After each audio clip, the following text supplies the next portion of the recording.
Welcome to ఉమక్క చేతి వంట. ఈరోజు మన ఛానల్లో మీకు చూపించబోయే రెసిపీ ఏంటంటే గుమగుమలాడే కోడివేపు చికెన్ ఫ్రై. ఇప్పుడు ఎలా చేయాలో చూపిస్తానండి. చికెన్ నీట్గా కడుక్కొని కొంచెం పసుపు వేస్తున్నాను.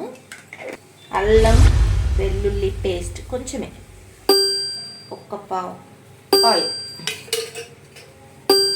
కొద్దిసేపు ఒక 10 minutes ఇది ఇట్లా కొంచెం కలిపి పెట్టేసుకుంటే సరిపోతుంది. 1/2 kg చికెన్ తీసుకున్నా. వేడెక్కింది. ఆయిల్ పోస్తున్నాను తగినంత. ఆనియన్స్ చిన్న చిన్నవి ఒక 2 కట్ చేసుకున్నాను నేను, సరిపోతాయి అవి. ఒక టమాటా వేసుకోవాలి. ఒక స్టార్ వేస్తున్నానండి పోపులోనే. నేను ఒక ఆకును కట్ చేసి 3 ముక్కలుగా చేసుకొని వేసుకుంటున్నాను. బగారాకది. అల్లం, పసుపు, పచ్చి వాసన పోయేంత వరకు ఫ్రై చేసుకుందాం. అల్లంని చికెన్ వేసేసుకుందామండి.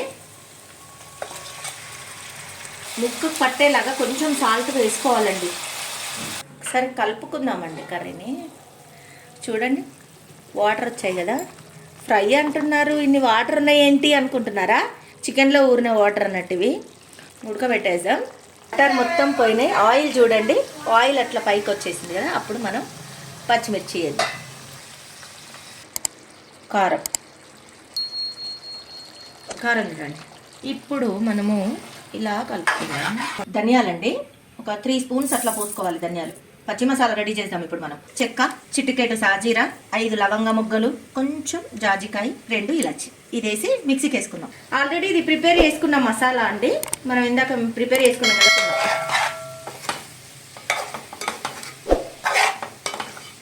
కరివేపాకు,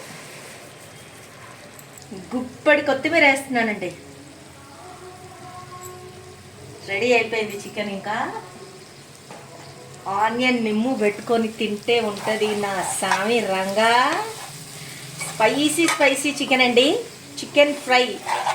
ఇది మనం చపాతి, పూరి, దోశ అన్నిట్లలో యూజ్ అవుతుంది. రైస్ ఎట్లా ఉట్టిగా తినండి హ్యాపీగా. చాలా టేస్టీ ఉంటుంది. అయిపోయిందండి. ఇంకా స్టవ్ ఆఫ్ చేసేస్తున్నాను.